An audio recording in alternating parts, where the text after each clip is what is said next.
मैं बहुत ही बदनसीब लड़की थी। भगवान मेरी तरह किस्मत किसी भी लड़की का ना दे। मैं बहुत खूबसूरत लड़की थी और मैं अपने हर काम को बहुत अच्छी तरह से करती थी। मेरी उम्र 18 साल की हो गई थी।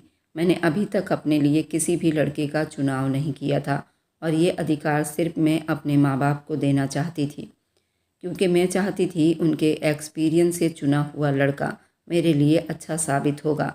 इसलिए मैं ऐसे बॉयफ्रेंड या दोस्ती में ज़्यादा दिलचस्पी नहीं लेती थी। मेरे कॉलेज के कई लड़के मुझसे दोस्ती करना चाहते थे। अब सुनिए अनामिका की आप बीती दुख भरी कहानी। ये कहानी पूरा सुनने के बाद अंत में ज़रूर बताना आखिर गलती किसकी थी। चलिए लिए चलती हूँ उस कहानी के तरफ। फूलों के बनाए गए सेज से कमरा महक रहा था। कमरे की खूबसूरती उस रात को मदहोश कर रही थी। किंग साइज बेड पर अनामिका का दिल जोर जोर से धड़क रहा था। उसके चेहरे पर एक अनजानी सी उदासी थी, जबकि ये वक्त बहुत ही खूबसूरत था। लेकिन फिर भी वह अपने आने वाले पल से ज़्यादा अपने बीते हुए कल पर उदास थी। सबसे ज़्यादा अपने पापा के लिए, जिन्होंने उसके सर पर हाथ रखते हुए उसे भीगी आंखों से देखते हुए उसके लिए भगवान से प्रार्थना की थी। वह कितनी ही देर उनकी आंखों में देखती रही। उसे बार बार अपने पापा का उदास चेहरा याद आ रहा था, जो शुगर के पेशेंट थे और हर वक्त ही बीमार रहते थे। उनको जिम्मेदारियों के बोझ ने वक्त से पहले बीमार और बूढ़ा कर दिया था। अनामिका उनकी बड़ी बेटी थी और उससे छोटा वेद, ये दोनों उनकी पूरी दुनिया थे। उनका दिल इन्हीं दोनों बच्चों के आसपास घूमता रहता था। उन्होंने अनामिका को फूलों की तरह पाला था और इतनी गरीबी के बावजूद उसे हर तरह की सुख सुविधा देने की कोशिश की थी। और अनामिका भी जानती थी मेरे पापा मेरी शादी करके कितना उदास होंगे, इसलिए खुद भी उन्हें बार बार याद कर रही थी। तभी कमरे का दरवाज़ा खुला और प्रियांशु अपनी हैंडसम पर्सनैलिटी के साथ अंदर दाखिल हुआ, जिसे देखते ही उसके सोचों की आंधियां एकदम से रुक गई थी। प्रियांशु के चेहरे पर एक खूबसूरत मुस्कुराहट थी। आज उसने अपनी लुक और पर्सनैलिटी से सबको हैरान कर दिया था। इसमें कोई शक नहीं था, अनामिका भी बहुत खूबसूरत थी, लेकिन वह उसकी खूबसूरती को मात दे बैठा था। जरूर ये उसके लिए और उसके पापा के लिए एक खूबसूरत भेंट था। उसने बस थोड़ा सा पलके उठाकर उसे देखा और फिर अपनी नज़रों को झुका लिया। उसके चेहरे पर कई खूबसूरत रंग आकर बिखर गए। अनामिका भी दुल्हन के लहंगे में उस वक्त इतनी खूबसूरत लग रही थी कि कोई भी उसे देखता तो देखता रह जाता। और बस यही हाल सामने बैठे हुए उस दूल्हे का भी था, जो उसे प्यार भरी नज़रों से देख रहा था। क्या बात है, आज तुम्हारे चेहरे पर उदासी है? जबकि आज की रात उदासी का नामो निशान भी हमारे बीच नहीं होना चाहिए, वह अपने प्यार भरे शब्दों में बोला। तो अनामिका ने पलके उठाकर उसे देखा। उसके यूं देखते ही वो बिल्कुल घायल हो गया था। ऐसी बात नहीं है, बस मुझे पापा की याद आ रही है। उसने उसे तसल्ली देनी चाहिए तो वह एक बार फिर उसके करीब होते हुए बोला, मेरा ख्याल कि तुम्हें आज की रात अपने बीमार बाप को याद नहीं करना चाहिए, और वैसे भी अब तुम्हें उनकी बीमारी की वजह से परेशान होने की ज़रूरत नहीं है। अनामिका ने पलके उठाकर हैरानी से सामने बैठे हुए दूल्हे को देखा। तभी वह अनामिका का हाथ पकड़ते हुए अपने करीब ले गया। इस अंगूठी को देख रही हो ना, इसमें हीरा जड़ा हुआ है, और अगर तुम सिर्फ ये अंगूठी भी बेच दो तो अपने बाप का इलाज एक महंगे हॉस्पिटल में करवा सकती हो। अनामिका की आंखों में हैरानी उतरती जा रही थी। तभी वह उसे देखते हुए खड़ा हुआ और कमरे में घूमते हुए एक बार फिर उसकी आंखों में देखकर अपनी बातों का जहर घोलने लगा। तुम जैसी लड़कियां सिर्फ पैसों के लिए ही एक इंसान पर मरती हैं, और मेरा ख्याल है कि अब तुम्हें इतनी दौलत मिल चुकी है कि तुम और तुम्हारा बाप सारी ज़िंदगी ऐशो आराम से गुजारा कर सको। क्या ऐसा नहीं है? अनामिका ने हैरानी से उसे देखा। आज उनके बीच एक खूबसूरत रात की शुरुआत थी और वह आदमी उसको जली कटी बातें सुनाकर उसे दर्द दे रहा था। न जाने क्यों उसे अपनी दौलत के तराजू में परख रहा था। ये आप कैसी बातें कर रहे हैं? मैं समझी नहीं। उसकी बातों से अनामिका का दिल जोर जोर से धड़क रहा था और उसके चेहरे की उदासी बिल्कुल साफ दिखाई दे रही थी। क्यों, तुम समझ क्यों नहीं पा रही?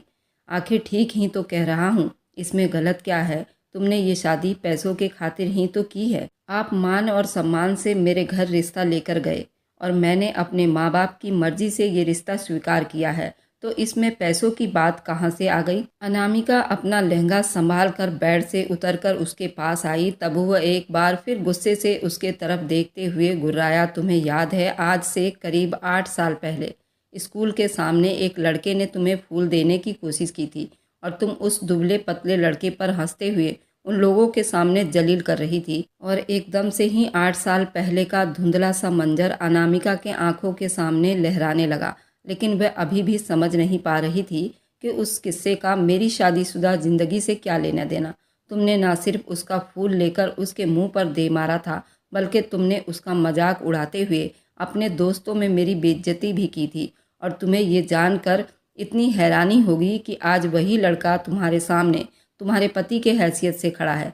वह हंसते हुए उसे आईना दिखा रहा था और अनामिका बस उसे दुख से देखती रह गई। आप इतनी छोटी सी बात को अभी तक अपने सीने से लगाकर जी रहे हो और आज उसका बदला चुका रहे हो। आप ऐसा कैसे कर सकते हैं, जबकि आप अच्छी तरह जानते हैं कि मैं उस दिन सिर्फ अपनी इज्जत के खातिर उस लड़के को जली कटी सुनाकर वापस भेज दिया था, क्योंकि मेरा बाप शरीफ और इज्जतदार है।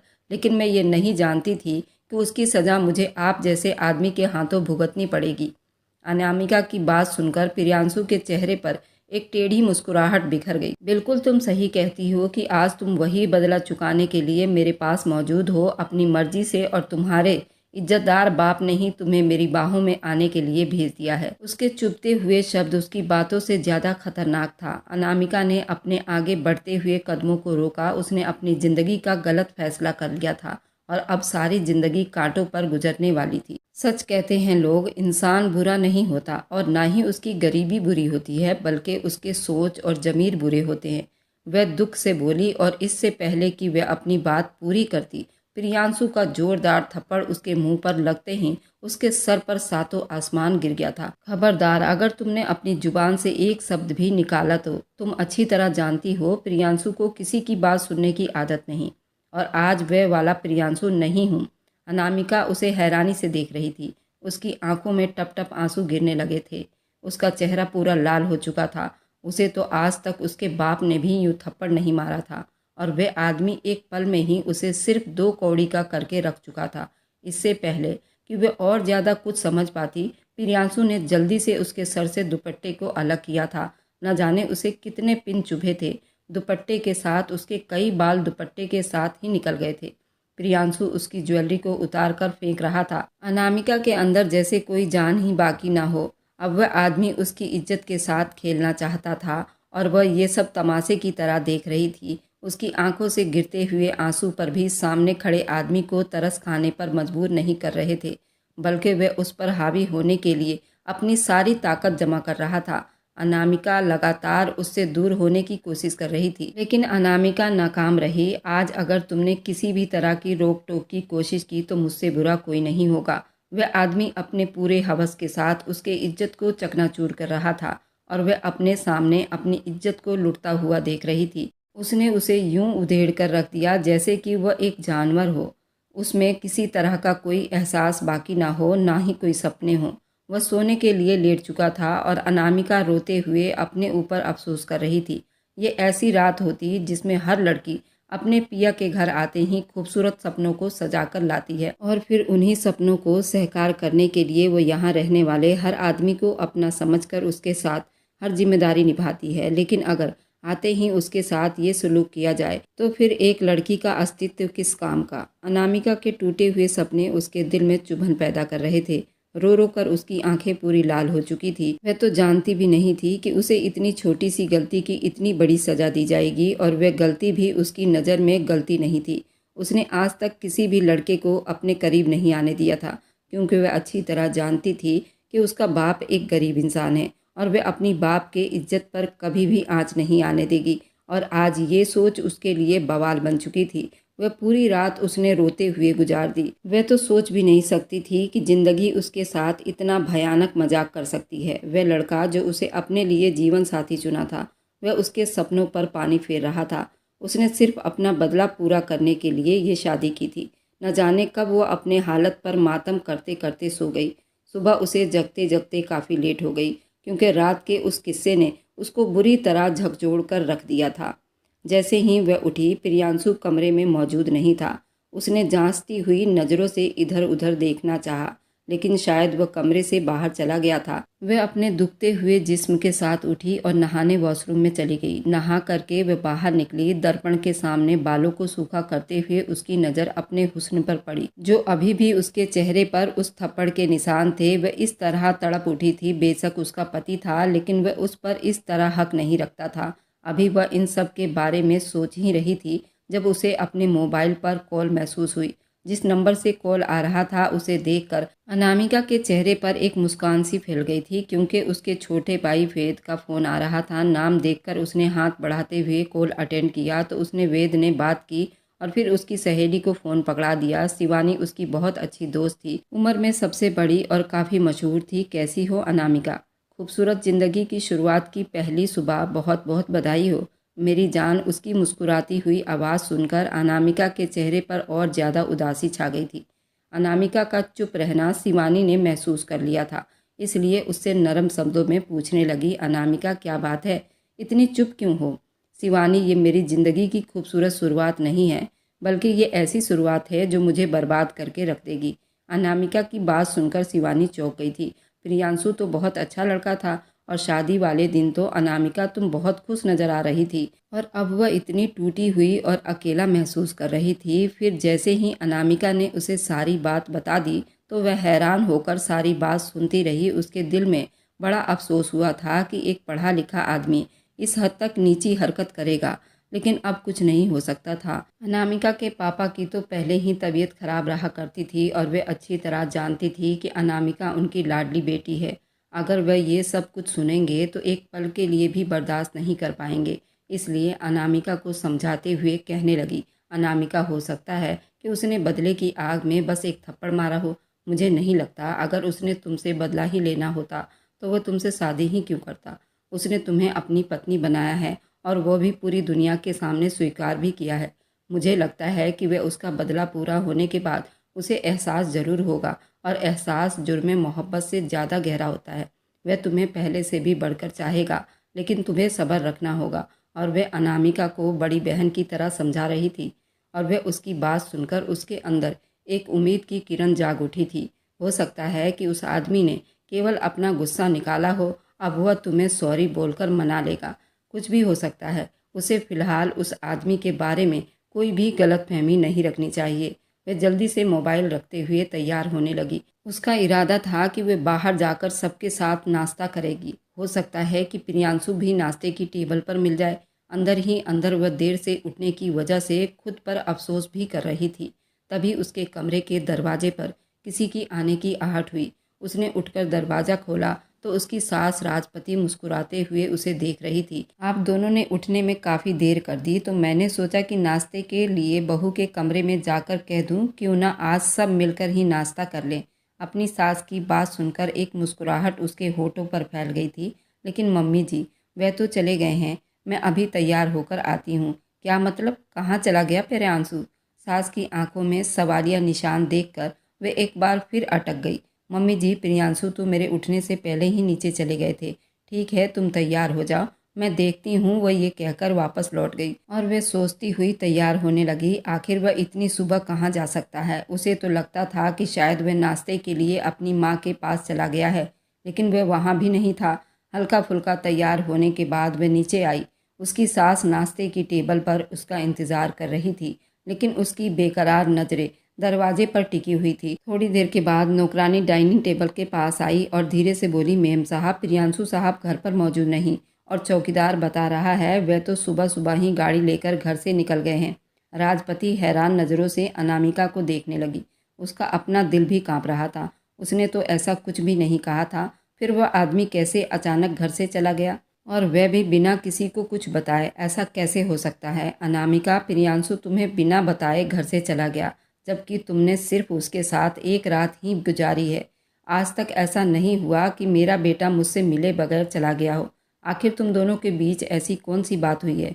उनकी बात सुनकर अनामिका ने अचानक ही ना में सिर हिलाना शुरू कर दिए। नहीं नहीं मम्मी जी, मैं तो उनके बारे में कुछ भी नहीं जानती। रात तक वो बिल्कुल ठीक थे।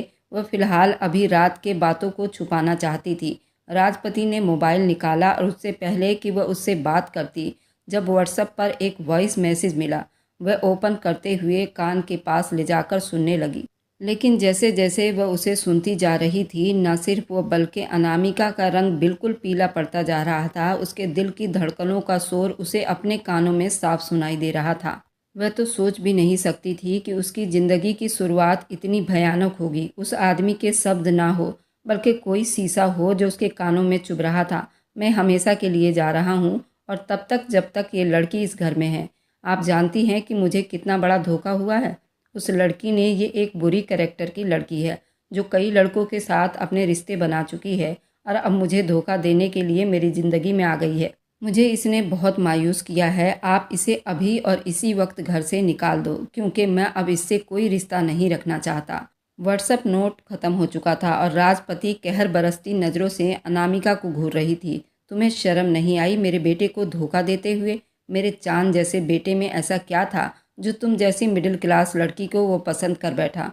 मैं तो उससे पहले ही कहती थी कि मिडिल क्लास घराने की लड़कियां पैसों के लिए अपनी इज्जत तक बेच देती हैं। और राजपति का शब्द सुनकर अनामिका को अपने ही कानों पर विश्वास नहीं हो रहा था। मम्मी जी, ऐसी कोई बात नहीं है। राम जी की कसम, मैं बेकसूर हूँ। अच्छा, तुम बेकसूर हो इसलिए तुम्हारा पति तुम्हें पहला दिन शुरू होते ही तुम्हें एक बुरी लड़की बोलकर हमेशा के लिए छोड़कर चला गया है। मेरा बेटा तुम्हारी वजह से डर गया है और उसकी ज़िंदगी की खुशियाँ ख़त्म हो चुकी हैं। तुम डाइन हो, लड़की नहीं हो जो मेरे बेटे की खुशियों को निगल गई हो। तुम्हें अभी और इसी वक्त यहाँ से जाना होगा। अनामिका तो उन्हें बस एक टक देखती रह गई। उसकी आंखों से आंसू लगातार बह रहे थे, लेकिन सामने खड़ी औरत पर उसका कोई असर नहीं हो रहा था। इसलिए अनामिका जल्दी से आगे बढ़ी और उसके पैरों में बैठकर विनती करने लगी, मम्मी जी, भगवान के लिए ऐसा ना करें। मैं बेकसूर हूँ। मैं नहीं जानती प्रियांशु को कौन सी गलतफहमी हुई है। मुझे माफ़ कर दें। मेरा इस सब में कोई कसूर नहीं है, बल्कि आप अभी प्रियांशु को कॉल करें और उन्हें समझाएं। मेरा बाप बीमार है।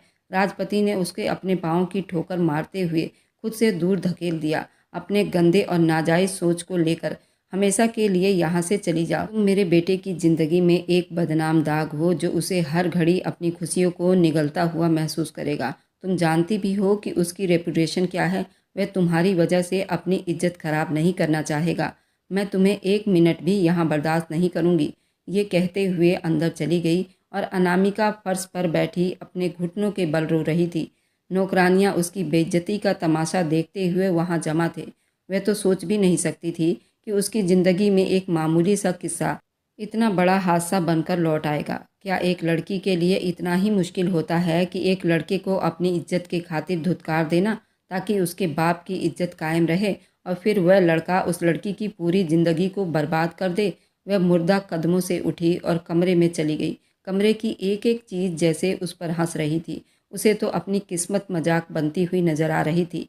उस वक्त वह इतनी परेशान थी कि उसका दिल चाह रहा था कि काश ज़मीन फटे और बस वह उसी में समा जाए। उसके बाप का बीमार चेहरा उसकी आंखों के सामने लहरा रहा था। वह अच्छी तरह जानती थी अगर वह घर वापस आ जाएगी तो उसका बाप टूट जाएगा। अनामिका के तरफ से अभी तो उनको सुकून मिला था, उनकी बेटी एक अच्छे घर में चली गई है, लेकिन वह ये नहीं जानते थे कि मुसीबत का पहाड़ उनके सर पर टूटने वाला है। उसने मुर्दा हाथों से अपनी पैकिंग की और बैग को उठाकर एक उम्मीद भरी नज़र उस कमरे पर डाली जिसमें वो बस एक रात रुकने के लिए आई थी, और फिर धीरे धीरे कदमों से चलते हुए बाहर निकल आई। राजपति ने पहले ही ड्राइवर को हुक्म दे दिया था कि वह उसे अपने घर छोड़ाए। वह गाड़ी में आकर बैठी तो एक बार फिर टूट कर रो पड़ी। उसे बार बार अपनी अहंकार का एहसास सता रहा था। क्या लड़की होना इतना दुश्वार है कि वह सारी ज़िंदगी उसी दुख में गुजार देगी? काश वो पैदा ही ना होती और उसका बाप सिर्फ 2 बेटों का बाप होता। आज उसकी जिम्मेदारी एक बार फिर उसके बूढ़े बाप के कंधों पर तो ना आती। ड्राइवर ने उसे अपने मायके के दरवाजे पर उतार दिया और खुद गाड़ी लेकर वापस चला गया। कितनी ही देर वह दरवाजे को देखती रह गई जहाँ से वह कल उम्मीद और खुशियों के साथ विदा होकर आई थी। आज वह एक ही रात में उस दरवाजे पर खड़ी थी। उसने धीरे से हाथ बढ़ाकर दरवाज़ा खोला और वे आंगन में ही थे जब उनकी नज़र अपनी बेटी पर पड़ी। उनके दोस्त यार भी सब वहीं थे। अपनी बेटी को यूँ टूटी हुई हालत में देखकर वह जल्दी से आगे बढ़े और अनामिका बस उन्हें रोते हुए देखती रही। घर में अभी तक काफ़ी रिश्तेदार मौजूद थे जो उसे शक भरी निगाहों से देख रहे थे, जो अनामिका को काट खाने के लिए काफ़ी था। उसकी माँ आगे बढ़ी और उसे गले से लगा लिया। क्या बात है अनामिका बेटी, इतनी जल्दी सुबह तुम यहाँ पर, और प्रियांशु किधर है? वह तुम्हारे साथ नहीं आया? माँ, उस आदमी ने हमारे साथ धोखा किया है। उसने बस एक रात के लिए मुझे अपनी दुल्हन बनाई थी और मुझसे अपना बदला ले लिया, क्योंकि मैंने कुछ साल पहले उसे अपमानित किया था। उसे मुझे सबके सामने प्रपोज किया था और मैंने उसका प्रपोजल एक्सेप्ट नहीं किया था। मैंने कहा था कि मैं अपने माँ बाप की मर्जी से शादी करूंगी और मुझे ये सब बातें अच्छी नहीं लगती। मम्मी, उसने मुझे गलत लड़की कहकर अपने घर से निकाल दिया है। आप यकीन करें, आपकी बेटी बेकसूर है। वह रोते हुए अपनी माँ को सब कुछ बता रही थी और रंजीत साहब तो अपना दिल थाम कर वहीं बैठते चले गए। घर में मौजूद मेहमानों के बीच कानाफूसी शुरू हो गई। सभी जानते थे रंजीत साहब ने अपनी बेटी की शादी अमीर घराने में की है। वही लोग जो कल तक उसकी किस्मत पर नाज कर रहे थे, अब उसे शक भरी निगाहों से देख रहे थे कि अनामिका की किस्मत सच में कितनी बुरी है। आज उसे यूं देख रहे थे जैसे सारी गलती उसी की हो। आखिर वे तो उसके पिता थे और उनको तो मालूम ही होगा उनकी लड़की ऐसी नहीं है जो उसने एक रात में ही इसे वापस भेज दिया। बिना वजह कोई क्यों अपनी पत्नी को गलत साबित करेगा? उसका करैक्टर ठीक नहीं है। हो सकता है इसमें सारी अनामिका की ही गलती हो। मैं तो पहले ही रंजीत भाई को कहती थी, लड़कियों को इतनी छूट नहीं देनी चाहिए जितनी उन्होंने अपनी बेटी को दे रखी थी। अब नतीजा देख लिया ना, उस लड़की ने बाप का सर झुका दिया है हमेशा के लिए। जितने मुंह उतनी बातें थी। लोग तो बातें बना बना कर वापस चले गए, जबकि रंजीत साहब की तबीयत हद से ज़्यादा बिगड़ चुकी थी। वह कैसे भूल सकते थे कल कितने अरमान से उन्होंने अपनी बेटी की शादी की। वे लोग जब रिश्ता करने के लिए आए तो कितने अच्छे बनकर दिखा रहे थे। वह लड़का तो जैसे उनके कदमों में बैठा जा रहा था। यही सब कुछ देखते हुए उन्होंने अपनी बेटी की शादी कर दी। उन्हें किसी भी हीरे और जेवर से कोई मतलब नहीं था, ना ही वह उनकी बड़ी बड़ी गाड़ियों और बंगलों को देखकर अपनी बेटी को ब्याहा था। उन्होंने तो सिर्फ अपनी बेटी की खुशियाँ देखी थी और भगवान को शायद मेरी खुशियाँ ही अच्छी नहीं लगी।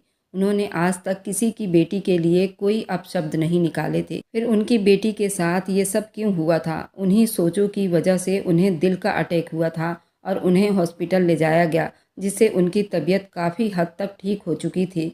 लेकिन वे अब चल फिर नहीं सकते थे। अनामिका का तो रो रो कर बुरा हाल हो रहा था। वह तो सोच भी नहीं सकती थी कि उसकी ज़िंदगी यूं तबाह होकर रह जाएगी। शिवानी उससे मिलने के लिए आई तो उसके गले लगकर रो पड़ी। शिवानी ने अपनी सहेली को तसल्ली और दिलासे दिए। सिर्फ वही तो एक लड़की थी जो उसके दिल के दर्द को समझती थी। उसका भाई अभी बहुत छोटा था, इतना बड़ा नहीं हुआ था कि घर की समस्याओं को समझता।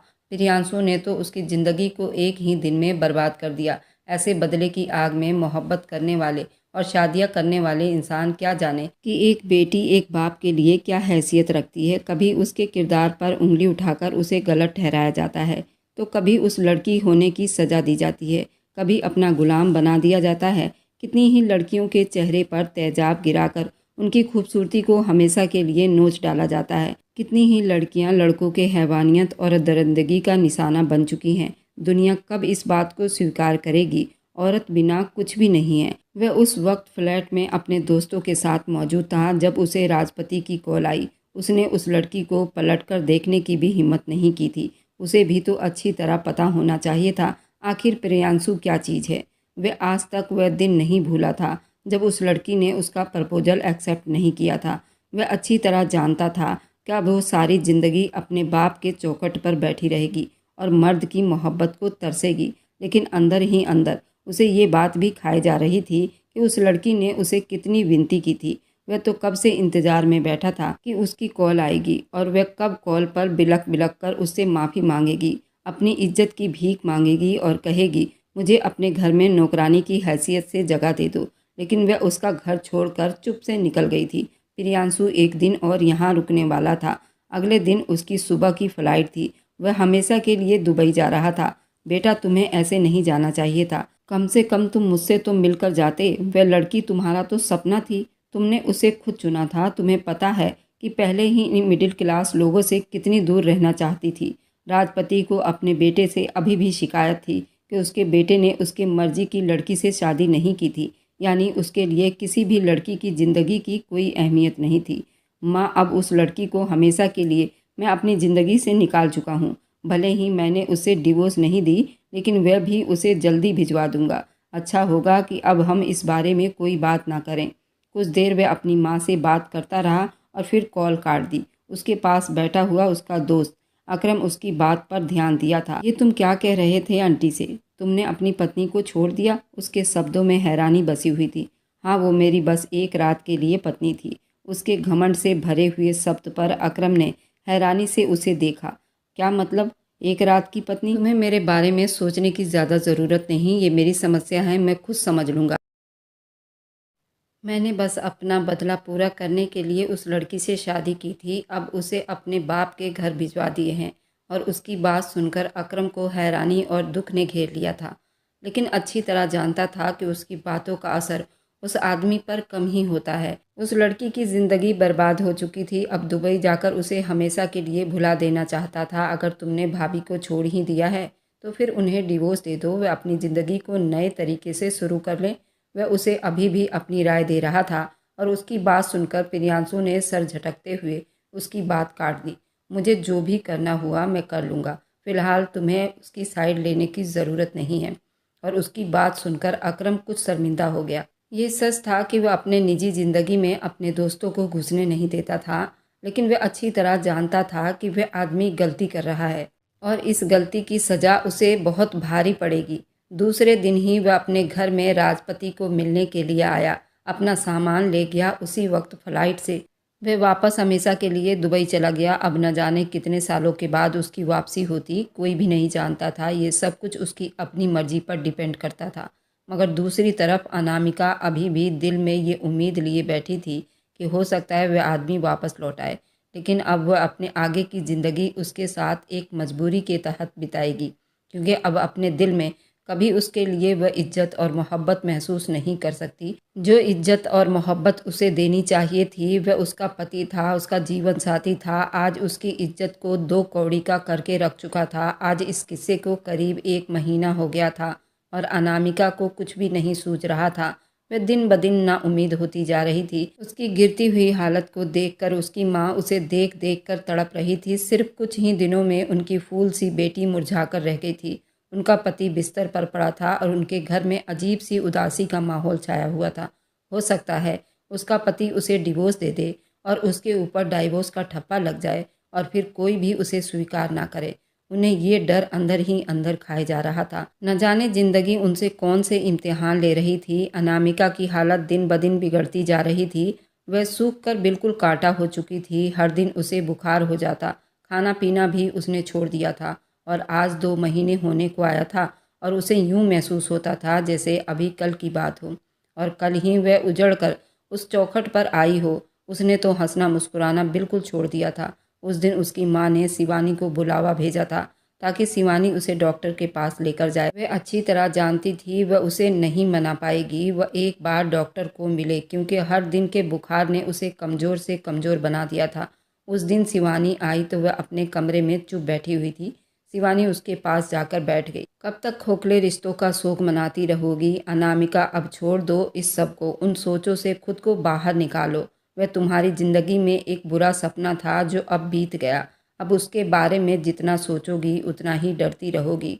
वह उसे समझा रही थी और बस वह चुप से शिवानी को देख रही थी। उसकी आंखों का दुख शिवानी को अंदर ही अंदर काट रहा था। वह हर वक्त हंसने मुस्कुराने वाली लड़की कैसे एकदम से चुप सी हो गई थी। मैं खोखले रिश्तों का दुख नहीं मना रही शिवानी, खुद पर ढाए हुए जुल्म का शोक मना रही हूँ।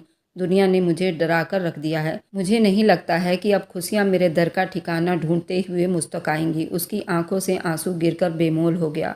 तुम एक पढ़ी लिखी लड़की होकर कैसे मूर्खों वाली बातें कर रही हो? खुद को संभालो, उठो और उस आदमी को एक बार फिर अपने हिम्मत और दिमाग की ताकत से हराओ। मैंने पता करवाया है, वह हमेशा के लिए दुबई चला गया है। न जाने अब वह कब लौटेगा, लेकिन तुम्हें खुद को मजबूत बनाना होगा। उसको एक बुरा सपना समझकर भूल जाओ। ज़िंदगी सिर्फ एक डाल पर कभी नहीं रुकती। ज़िंदगी को खुद साथ लेकर चलना पड़ता है और मुझे उम्मीद है अगर तुम्हारी नीयत ठीक है तो खुशियाँ तुम्हारा इंतज़ार कर रही होगी। ज़रूर वह तुम तक आएगी। अभी उठो और जल्दी से तैयार हो जाओ, मैं तुम्हें डॉक्टर के पास लेकर जा रही हूँ। शिवानी जानती थी वे कभी भी उसके साथ डॉक्टर के पास जाने के लिए राजी नहीं होगी, इसलिए उसे ज़बरदस्ती उठाकर तैयार करने लगी और फिर उसे लेकर डॉक्टर के पास चली गई। डॉक्टर ने उसका पूरा चेकअप किया। शिवानी बस चुप से डॉक्टर का चेहरा देख रही थी। डॉक्टर ने बताया ये काफ़ी टेंशन में है और इनको काफ़ी वीकनेस भी है। आप इनका बहुत ख्याल रखिए, बल्कि इनको किसी ऐसे माहौल में ले जाएं जहां इनका माइंड फ्रेश रहे, क्योंकि अब इनके साथ एक और ज़िंदगी जुड़ी हुई है और इनके लिए बहुत ज़रूरी है कि ये खुद को परफेक्ट बनाएं और अपनी सेहत के लिए सोचे। डॉक्टर के शब्द सुनकर वह हैरानी से डॉक्टर की तरफ देख रही थी, यानी अभी एक और तबाही उसके इंतज़ार में थी। उसने अपने पेट पर हाथ रखकर उस आदमी ने न सिर्फ उसे बर्बाद कर दिया था, बल्कि एक जान को उसके साथ और जोड़कर उसे भी बर्बादी के कतार में लाकर खड़ा कर दिया था। वह तो सोच भी नहीं सकती थी मुकद्दर उसे यूं भी इम्तिहान ले सकती है। अब उसकी आंखों से आंसू टिप टिप बरसने लगे थे। अब इस बच्चे का भविष्य क्या होगा? शिवानी ने उसे सहारा दिया और बाहर लेकर आई। वह अच्छी तरह जानती थी कि अब उसकी कंडीशन क्या होगी। अब ये बच्चा, वह रोते हुए शिवानी के गले लग गई। शिवानी उसे लेकर घर आ गई और जैसे ही ये खबर घर में सबको पता चली तो जैसे सबके सर पर आसमान टूट पड़ा। ऐसा नहीं था कि वह खुश नहीं थे, उन्हें खुशी हुई थी कि भगवान ने उनकी बेटी की ज़िंदगी जीने के लिए एक नया दरवाज़ा खोल दिया था। एक उम्मीद का सिरा उनके हाथ में लग चुका था, लेकिन उन्हें अंदर ही अंदर ये उदासी भी खा रही थी कि अब इस बच्चे का भविष्य क्या होगा। वे अच्छी तरह जानते थे जिस आदमी ने अपनी पत्नी को पत्नी स्वीकार नहीं किया, वह अपने बच्चे को कैसे स्वीकार करेगा। अनामिका की माँ अब अनामिका का पहले से ज़्यादा ख्याल रख रही थी और अब वह खुद भी काफ़ी हद तक ठीक दिखाई दे रही थी। शिवानी हर दिन कुछ टाइम निकालकर उसके पास आ जाती और उसको बातों में लगाती, उसके दिल में भरोसे और उम्मीद का दिया जलाने की कोशिश करती। इसी तरह शिवानी उसे बाहर लेकर आई। पार्क में घूमते हुए यूं ही शिवानी को ख्याल आया। उसने उससे पूछ लिया, क्या तुमने दोबारा प्रियांशु से बात करने की कोशिश नहीं की, या उसने तुमसे बात करने की कोशिश नहीं की? हो सकता है कि तुम उसे इस बच्चे की खबर दो तो उसका दिल पसीज जाए। उसने चुप नज़रों से शिवानी को देखा। वह अब कैसे बताती कि वह आदमी तो हमेशा के लिए उसे जान छुड़वा कर चला गया था और अगर वह मर भी जाए तो उसकी खबर लेने नहीं आएगा। तुम्हारी सास का रवैया तो काफ़ी अच्छा मालूम पड़ रहा था। अगर तुम कहो तो हम ये खबर उसे सुना देते हैं। हो सकता है कि वह अपने इकलौते बेटे की औलाद के बारे में सुनकर उसे सही रास्ते पर ले आए और तुम्हारी ज़िंदगी संवर जाए। अनामिका, मैं जानती हूँ कि तुम अब उस घर में दोबारा नहीं जाना चाहोगी, लेकिन अपना सही इस बच्चे का ही ख्याल कर लो। शिवानी, मैं उस घर से पहले ही बदनामी और जिल्लत के सिवा कुछ भी नहीं लेकर आई और मैं दोबारा उस घर में नहीं जाना चाहती। मैं अच्छी तरह जानती हूँ कि वह माँ बेटा दोनों एक जैसे ही हैं। वो मेरी बात पर कभी भी यकीन नहीं करेंगे। वह हद से ज़्यादा मायूस हो चुकी थी। उस दिन उसे राजपति को अच्छी तरह से पहचान लिया था। उसे जरा बराबर उम्मीद नहीं थी कि राजपति इस बच्चे के लिए उसे स्वीकार करेगी, चाहे इस बच्चे को उस परिवार का नाम देगी। अगर तुम्हारी राय हो तो मैं एक बार खुद से वहां जाकर राजपति से बात करूं। शिवानी को मना नहीं कर पाई। अनामिका अच्छी तरह से जानती थी कि वे लोग कभी भी मेरे बारे में कुछ भी अच्छा नहीं बोलेंगे, लेकिन वे चाहती थी कि शिवानी एक बार खुद को आजमा ले, क्योंकि अगर उनका दिल इस बच्चे को स्वीकार कर ले, हो सकता है उसके बच्चे को बाप का सहारा मिल जाए और उसे अपने पति का साथ। शिवानी सच में उसके ससुराल पहुंच गई। राजपति उसे हैरान नज़रों से देख रही थी। राजपति ने कहा, अब तुम लोगों का क्या खो गया है जो इस घर में लेने के लिए आए हो? राजपति के कट्टरपंथ शब्दों से अब वह अच्छी तरह समझ चुकी थी। वह किसी समझदार औरत से बात नहीं कर रही। मैं अच्छी तरह जानती हूँ इस घर में ऐसा कुछ भी नहीं है जिसे लिया जा सके, बल्कि मैं तो आपको कुछ देने की गर्ज से एक बार फिर आपके दरवाजे पर आई हूँ। आपकी बहू माँ बनने वाली है और हो सकता है कि आपको उसका नाम ना सही उसके होने वाले बच्चे का ही ख्याल हो जाए कि वह आपके बेटे का खून है। खबरदार, अगर तुम लोगों ने इस बच्चे को मेरे बेटे का नाम दिया तो सबसे पहले तो ये ढूंढो कि उस लड़की ने किसके साथ अपना मुंह काला करने के बाद इस बच्चे को अपने पेट में जगह दी है। अगर तुम लोग अब मेरे बेटे का नाम दोगे तो मैं ये कभी नहीं होने दूंगी। इससे पहले कि वह और ज़्यादा जहरीले शब्दों से उस पर वार करती, शिवानी वहाँ से वापस आ गई। अनामिका ठीक कहती थी, वह लोग बिल्कुल इंसानियत को भूल चुके हैं। भगवान ने उनसे इंसानियत छीन ली है और उन्हें कुछ पैसे पकड़ा दिए और उसी के सहारे वह इस ज़माने का हिस्सा थे। उसे अभी तक समझ नहीं आ रही थी कि कोई इतना खुदगर्ज कैसे हो सकते हैं। शाम को जब वह अनामिका से मिली तो उसके चेहरे पर फैली हुई उदासी देखते ही वह अंदाज़ा लगा चुकी थी कि उन लोगों ने क्या जवाब दिया होगा। इसलिए उसने दोबारा पूछना गंवारा नहीं किया। राजपति ने उस रात अपने बेटे से बात की। वह उसे बताना चाहती थी वह लड़की किस तरह के पैतरे आजमा रही है। उन दोनों के बीच अनामिका को लेकर ऐसी कोई बातचीत नहीं होती थी। लेकिन फिर भी वह चाहती थी कि उसका बेटा एक बार फिर उसका शिकार न हो जाए, इसलिए वह उसे पहले ही अलर्ट कर देना चाहती थी। प्रियांशु ने अपनी माँ से पूछा कि अब दोबारा ऐसा क्या हुआ है? आप ऐसा क्यों कह रही हैं माँ? प्रियांशु ने इतने दिनों के बाद उसका नाम सुना था। उस लड़की की कोई सहेली आई थी, उसका नाम शिवानी था। वो मेरे पास आई थी मुझे ये बताने कि वो माँ बनने वाली है। और मैं तुम्हें ये बता दूँ कि मैंने उस लड़की को साफ खड़े खड़े मना कर दिया और कहा है कि उस कैरेक्टरलेस लड़की से इसी तरह की उम्मीद की जा सकती थी। पता नहीं उसने अपना मुंह किसके साथ काला किया है और अब इस बच्चे का नाम तुम्हारे सर दे रही है। इसलिए तुम्हें पहले ही सावधानी बरतनी चाहिए। प्रियांशु को एकदम से ही हैरानियों ने घेर लिया था। ये आप क्या कह रही हैं माँ? वह माँ बनने वाली है? न जाने क्यों उसका दिल आज पहली बार धड़का था। हाँ बेटा, माँ बनने वाली है। तुम ठीक कहते थे। इस तरह की कैरेक्टरलेस लड़कियों को हजारों लड़के मिल जाते हैं जिनके साथ वे अपना मुंह काला कर लेती हैं। उस रात तुमने अच्छा किया उसे घर से निकाल दिया। अब कम से कम उस बच्चे को तुम्हारे साथ तो नहीं जोड़ सकती। लेकिन प्रियांशु उनकी कोई बात नहीं सुन रहा था। उसकी सुई तो वहीं अटक चुकी थी। वह माँ बनने वाली है।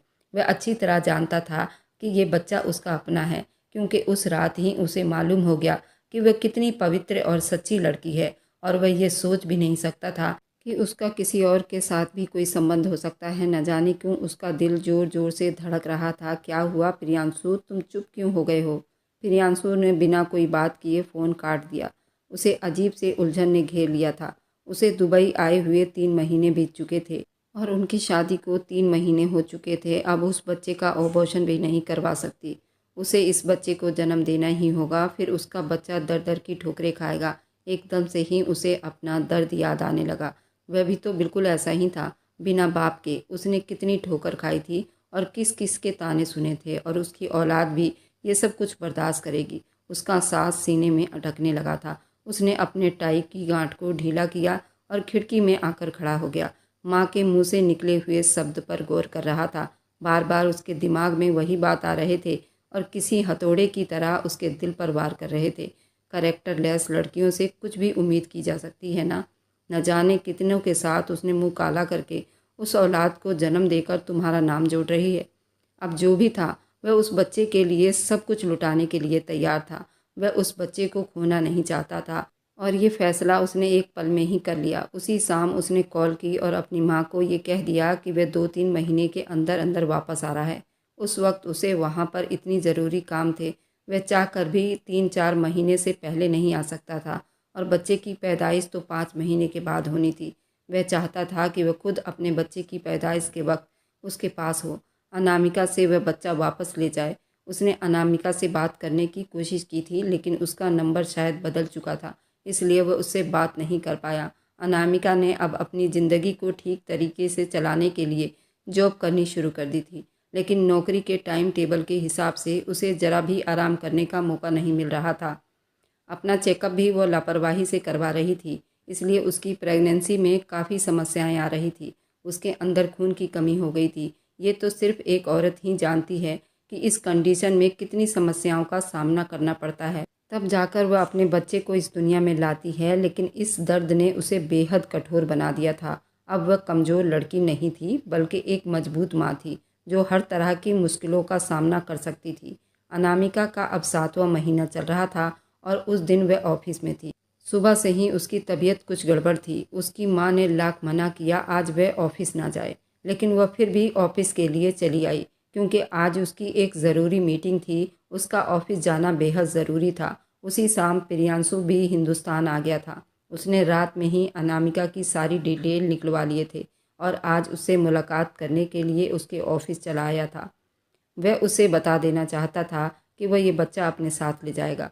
वह ऑफिस के बाहर उसका इंतज़ार करता रहा। जब थोड़ी देर के बाद वह बाहर आती हुई दिखाई दी। वह बहुत कमज़ोर नज़र आ रही थी। उसने अपने आसपास शॉल लपेटे हुए भारी भरकम पेट के साथ चलते हुए अपने ही सोचों में गुम नज़र आ रही थी, जब एकदम से ही प्रियांशु उसके सामने आकर खड़ा हुआ।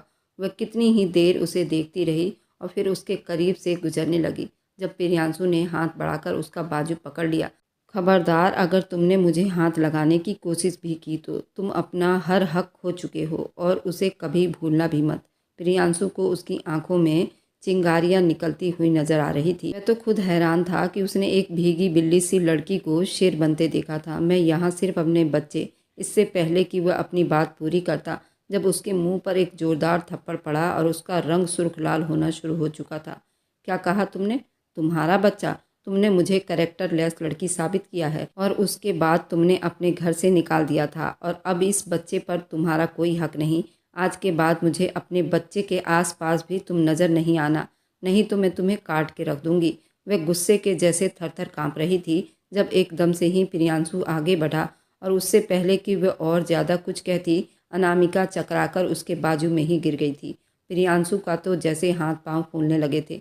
उसने उसे बाजू से उठाया और लाकर गाड़ी में डाल दिया। उसने अपनी गाड़ी हॉस्पिटल के रास्तों में डाल दिया था। न जाने क्यों उसका दिल इतनी जोर से धड़क रहा था। धड़कते हुए दिल से उसने अपना कांपता हुआ हाथ अनामिका के पेट पर रखा था तो उसकी धड़कनें और बढ़ चुकी थी। जिंदगी में पहली बार किसी को खो देने का एहसास उस पर बुरी तरह से सवार था। अस्पताल में दाखिल होते ही उसने डॉक्टर को चिल्लाकर बुलाना शुरू कर दिया।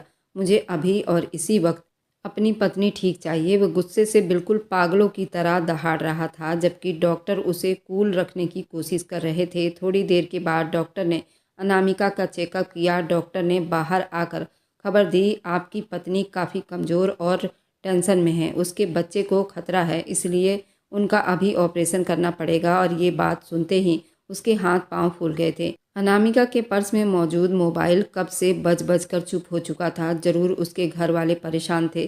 प्रियांशु ने कुछ सोचते हुए कॉल अटेंड की जब अनामिका की माँ की बेताबी सी आवाज़ उसके कानों से टकराई। अनामिका मेरी बच्ची, तुम कहाँ हो और तुम कॉल क्यों नहीं उठा रही थी? तुम जानती भी हो कि मैं कितनी परेशान हूँ। अनामिका हॉस्पिटल में है, उसकी अचानक तबीयत बिगड़ गई थी तो मैं उसे अस्पताल लेकर आया हूँ। और ये बात सुनकर अनामिका की माँ के हाथ पांव फूल गए थे। वह उसी वक्त अस्पताल के लिए निकल पड़ी। शिवानी उनके साथ ही थी और यहाँ आकर प्रियांशु को देखकर उन्हें एक और झटका सा लगा था, लेकिन वह अभी किसी तरह का कोई लड़ाई झगड़ा नहीं चाहती थी। उन्हें अपनी बेटी की तबीयत की फिक्र थी। अनामिका का ऑपरेशन हो रहा था। शिवानी और शिवानी की माँ बहुत परेशान थे। वह दोनों रोते हुए भगवान से प्रार्थना कर रहे थे, भगवान अनामिका को और उसके आने वाले बच्चे की ज़िंदगी को लंबी कर दे। उसने आज तक जो देखा था उसकी ज़िंदगी के लिए वह सब कुछ काफ़ी था। अब उसको किसी भी मुश्किल में न डालो। भगवान तुम मेरी बच्ची और नवासे का रक्षा करना। कॉरिडोर में बेताबी से टहलता हुआ प्रियांशु अपने बच्चे के लिए बेहद फिक्र में था। न जाने क्यों उसका दिल अनामिका के लिए भी कट रहा था और आज पहली बार उसे एहसास हुआ था वह तो उस लड़की को कभी भी खुद से दूर नहीं कर पाया। वह तो बस अपना बदला चाहता था, जिसकी आग में उसने सब कुछ जलाकर राख कर दिया था। तभी उसे डॉक्टर अंदर से बाहर आती हुई दिखाई दी थी। आपके पेशेंट के लिए ब्लड की ज़रूरत है। आप लोग क्या कर रहे हैं मेरी पत्नी के साथ? और मेरा बच्चा कहाँ है? देखिए, अगर उन दोनों में से किसी को कुछ भी हुआ तो मैं आपका पूरा अस्पताल बंद करवा दूंगा। जब डॉक्टर ने उसे सख्ती से घूरते हुए उसका असली चेहरा दिखाया, क्या आपका नाम यहाँ पर दर्ज है? पूरे 7 महीने तो वह अकेली अस्पताल आती रही और जब उसकी कंडीशन ख़राब है तो बकवास कर रहे हो। अब आपकी पत्नी मुश्किलों से गुजर रही है, उल्टा हम डॉक्टर पर ही इल्ज़ाम लगा रहे हो। हमारी ड्यूटी है और हमें अपना काम करने दो। अगर आप लोगों को इतनी ही फिक्र होती है तो उसे पहले यहाँ ले आते। आप जानते हैं कि दिमागी तनाव और कमजोरी की वजह से आपकी पत्नी का ये हाल है। और वे वहीं पर खड़ा रह गया। अनामिका की माँ तेजी से आगे बढ़ी और उसे झकझोरते हुए बोली, अगर मेरी बेटी को कुछ भी हुआ तो मैं तुम्हें जिंदा नहीं छोड़ूंगी, इतना याद रखना तुम।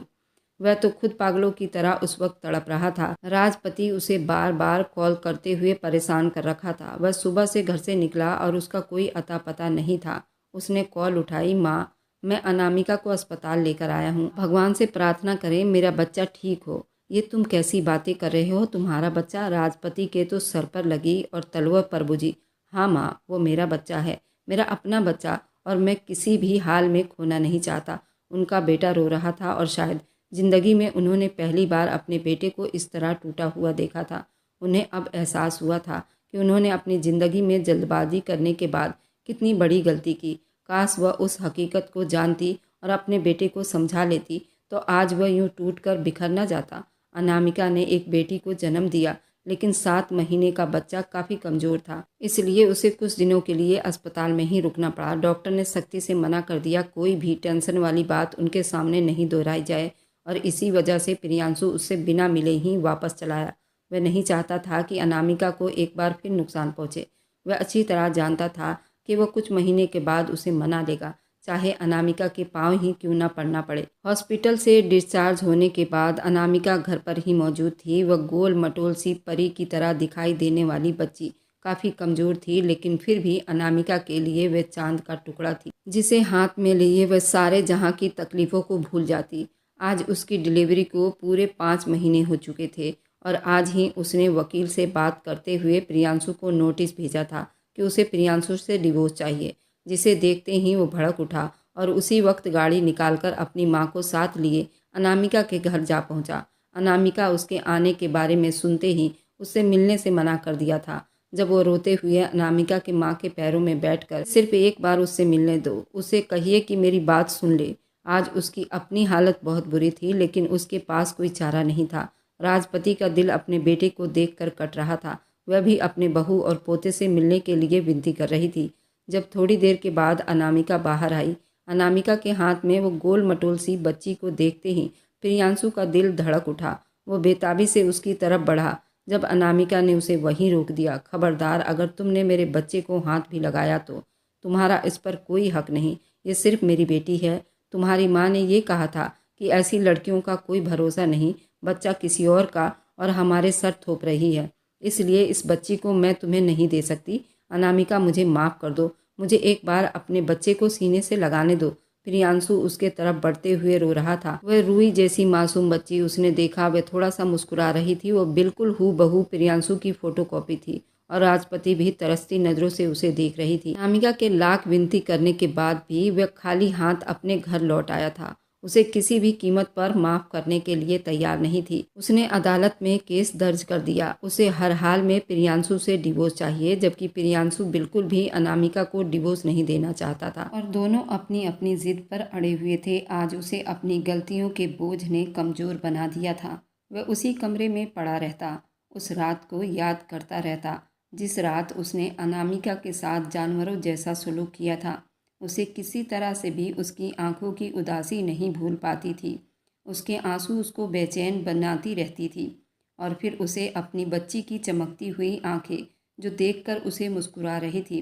प्रियांशु का दिल चाहता था कि उसे उठाकर अपने सीने से लगा ले, लेकिन वह ये भी समझता था कि वह उस बच्चे पर कोई अधिकार नहीं रखता। आज तक उसने उसकी माँ के साथ जो भी किया था वह माफ़ी के लायक नहीं था। उसने अनामिका के ऑफिस के सामने उसका पैर पकड़ लिया, लेकिन अनामिका के दिल में नरमी नहीं आई थी। जिन लोगों के सामने कल तक वह उसे कैरेक्टर लेस लड़की कहकर बदनाम कर चुका था, उन सब के सामने नाक रगड़ते हुए माफ़ी मांग लेगा। लेकिन अनामिका का एक ही जवाब था, मुझे तुमसे कोई संबंध ही नहीं चाहिए। मैं कभी भी तुम्हारे साथ नहीं रह सकती।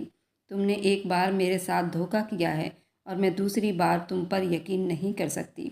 उस दिन भी अदालत में उसकी तारीख थी जब जज ने उसे आखिरी बार पूछा, क्या आप सच में अपने पति से डिवोर्स चाहती हैं? तो वो बिल्कुल मजबूत शब्दों में बोली, जी सर, मैं बिल्कुल उस आदमी से डिवोर्स चाहती हूँ। मैं उनके साथ एक पल भी नहीं रह सकती। ये वो इंसान है जिसने मुझे सारे ज़माने के सामने रुसवा कर दिया है। वह अपने आंखों में आंसू लिए उसे देख रहा था। आज वह खुद उस कचहरी में खड़ा था जहाँ पर कल तक उसने उस लड़की को खड़ा किया था। आज उसकी आखिरी उम्मीद थी। वह अपनी उम्मीद को हरगिज़ भी टूटता हुआ नहीं देखना चाहता था। उसने भरी अदालत के सामने अनामिका से माफ़ी मांग ली, लेकिन अनामिका ने मुंह फेर लिया और फिर मजबूरन उसे अनामिका को तलाक देना पड़ा और केस यहीं पर ख़त्म हुआ। अनामिका अपने बच्ची को लिए अपने घर चली गई। वह प्रियांशु की शक्ल भी नहीं देखना चाहती थी। प्रियांशु भी रोता हुआ अपनी माँ के साथ अपने घर चला आया। उसे आज बहुत पछतावा हो रहा था। आप लोग कमेंट में बताइए, क्या अनामिका ने सही फैसला किया या गलत किया? क्या अनामिका को प्रियांशु को माफ़ कर देना चाहिए या नहीं? अगर आप लोगों को मेरी कहानी अच्छी लगती है तो लाइक और सब्सक्राइब करते जाएं, रोज़ नई रोमांटिक कहानी के लिए।